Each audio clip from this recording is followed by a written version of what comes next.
नमस्कार। आज के मुख्य समाचार में आपका स्वागत है। मैं हूं अमर सिंह। आप लोग देख रहे हैं एसपी न्यूज। सभल मस्जिद विवाद पर सुप्रीम कोर्ट का आदेश। इलाहाबाद हाई कोर्ट की सुनवाई तक निचली अदालत की कार्यवाही पर रोक। सर्वे रिपोर्ट नहीं खुलेगी, 8 जनवरी तक कोई फैसला नहीं। मुस्लिम पक्ष की याचिका पर 3 दिन में करे सुनवाई।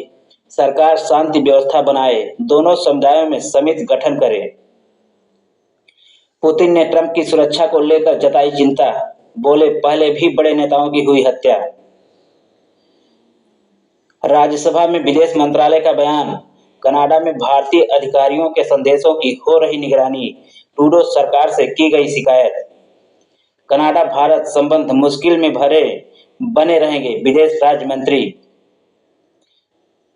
सीरिया में विद्रोही गुट का सैन्य अड्डे पर कब्जा, 89 लोगों की मौत, हथियार और वाहन छीने। महायुति की बैठक रद्द, एकनाथ शिंदे को डिप्टी सीएम या केंद्रीय मंत्री का प्रस्ताव, मुख्यमंत्री के नाम पर फैसला 1 दिसंबर को। उत्तर प्रदेश विधानसभा उपचुनाव में जीत हासिल करने के बाद विधायकों ने ली शपथ।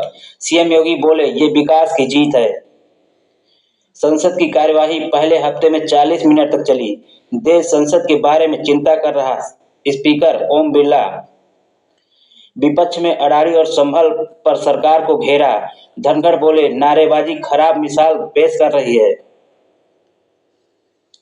सेवा से फरार टिप्पणी कलंक लगाती है, इलाहाबाद हाई कोर्ट। सुनवाई का अवसर दिए बिना पारित नहीं होगा। दिल्ली हाई कोर्ट के chief justice Manmohan supreme court के जज बनेंगे, वरिष्ठता सूची में दूसरे स्थान पर। कुख्यात गैंगस्टर सरोज राय पुलिस मुठभेड़ में ढेर, 2 लाख का था इनाम, 1 पुलिसकर्मी घायल। शिल्पा शेट्टी राज कुंद्रा के आवास पर ईडी का छापा, पोर्नोग्राफी मामले में कार्रवाई। फरार ब्लॉक प्रमुख समेत 2 पर इनाम वारंट जारी। न्यायिक कार्य से विरत रहे वकील। सतुआ बाबा समेत संतों ने मेला प्राधिकरण कार्यालय पर किया प्रदर्शन। खाक चौक भूमि को लेकर मनमानी का आरोप। दारागंज स्टेशन होगा बंद, रेल संग्रहालय बनाने की कवायद। वाराणसी रूट की ट्रेनें सीधे रामबाग पहुंचेंगी।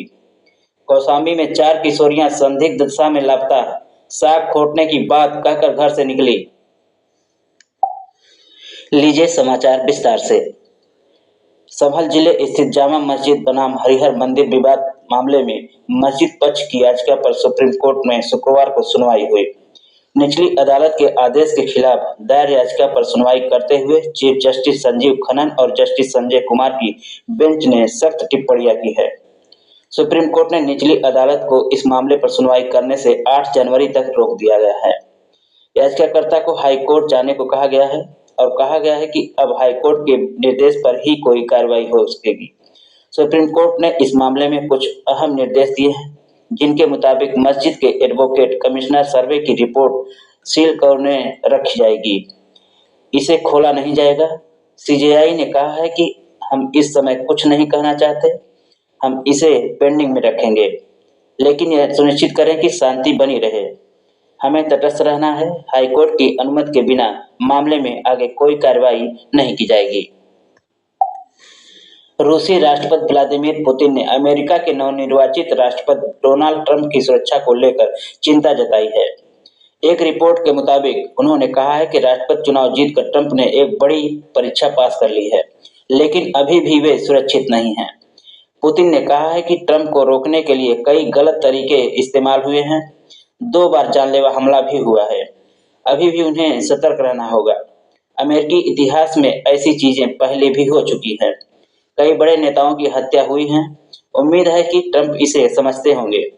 गौरतलब है कि ट्रंप जुलाई में पेंसिल्वेनिया में भाषण दे रहे थे, तब उन पर जानलेवा हमला हुआ था। इसमें वे मामूली तौर पर घायल हुए थे। इसके बाद सितंबर में फ्लोरिडा गोल्फ कोर्स में एक शख्स ने उनकी जान लेने की कोशिश की थी, लेकिन वे नाकाम हो गया। पुतिन ने यह भी कहा कि ट्रंप के परिवार और उनके बच्चों के खिलाफ कई बातें सामने आई हैं। रूस में ऐसा नहीं होता है, यहाँ बुरे लोग भी परिवार को बीच में नहीं लाते हैं। पुतिन कजाकिस्तान में पत्रकारों से बात कर रहे थे।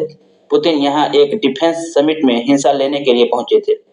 पुतिन ने यूक्रेन को लंबी दूरी के हथियारों का रूस में इस्तेमाल करने की अनुमति देने पर कहा, बाइडेन प्रशासन जानबूझकर मुश्किल बढ़ा रहा है। हालांकि ट्रंप एक होशियार राजनेता हैं जो जंग खत्म करने के लिए कोई न कोई समाधान ढूंढ लेंगे।